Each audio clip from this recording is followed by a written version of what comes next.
sa epic comeback ng talunin ng ating pambansang koponan ang host country na China sa Asian Game last night, at makikita at literal na yung kasabihan na talo na nanalo pa, sapagkat tambak malala ang ating pambansang koponan na umabot pa ng 21-point lead ang kalamangan ng host country na China. Ipinakita ng ating naturalized player Justin Brownlee ang never say die attitude na kilalang taguri sa PBA team na Barangay Ginebra Kings.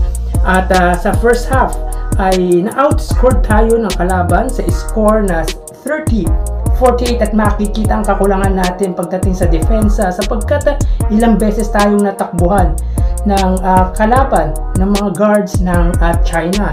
Ngunit di nagpatinag ang bataan ni Coach Tim Cone despite of ahead.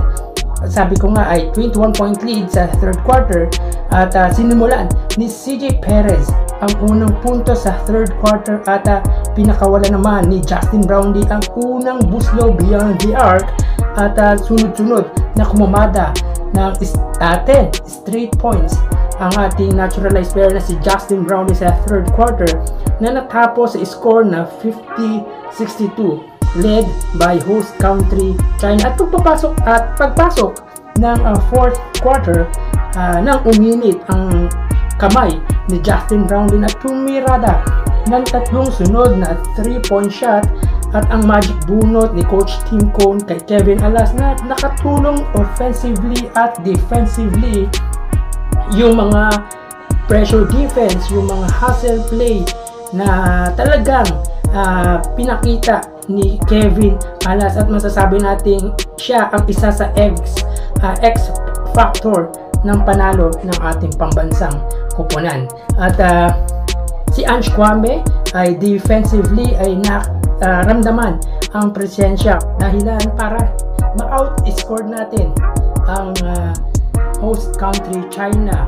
At team effort ang ipinakita talaga ng ating mga players tulad nila Chris Newsome, ni Calvin Oftana, at of course si Scotty Thompson, Junior Fajardo. At maganda lang din talaga yung adjustment na ginawa ni Coach Tim Cone, at makikita natin yung experience pagdating hindi lang sa local competition, even sa international competition ni Coach Tim Cone, kung saan noong 1998 na pumasok sa semifinals ang pambansang koponan na Centennial Team, kung yung mga player pa noon ay sina Osen Racela at Johnny Abariento para sa point guard position, Alan K.D., Vergel Meneses, Jojo Lastimosa, Alvin Patrimonio,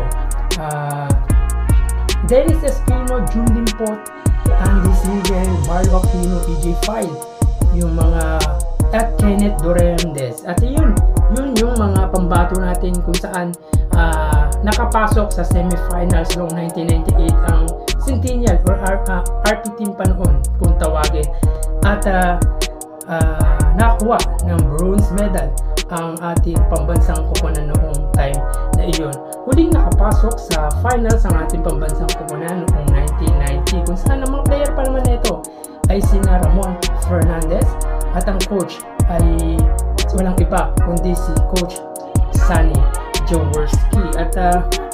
At least after a long time ago ay makakapasok tayong muli sa finals, at may possible pa na makuha natin ang gintong medalya against sa Jordan, na sa linggo ay mapapanood natin ang bakbakan ng dalawang koponan.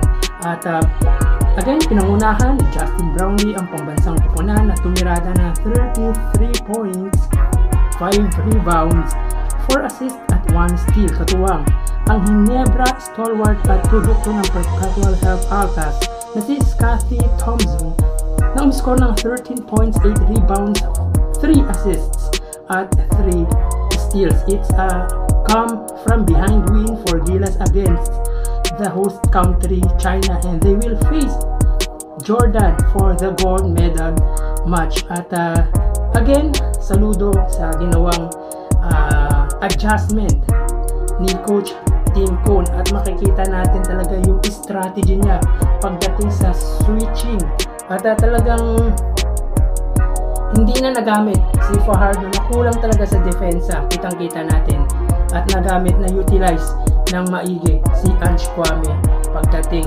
sa center position. At yung mga guards natin, nakita natin yung hustle talaga, talagang pinag-aralang mabuti ni Coach Tim Kun yung play ng kalabang, kaya na-outscore natin China. At makikita natin na nasa coach din talaga ang problema.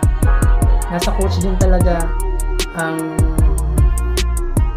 ang dahilan para manalo ang isang kupunan. At yun nga ang ipinakita ni Coach Tim Kun, at makikita natin yung lungkot sa mga fans ng China, lalong-lalo na ang NBA legend na si Yao Ming. Yun nga, at again, ating suportahan ang ating Gilas Pilipinas na lalaban sa gold medal match against Jordan sa darating na linggo or Sunday, October 6 sa ganap na alas 8 ng gabi. At ipag-pray natin at suportahan natin ang ating pambansang kupunan. Again, thank you and God bless.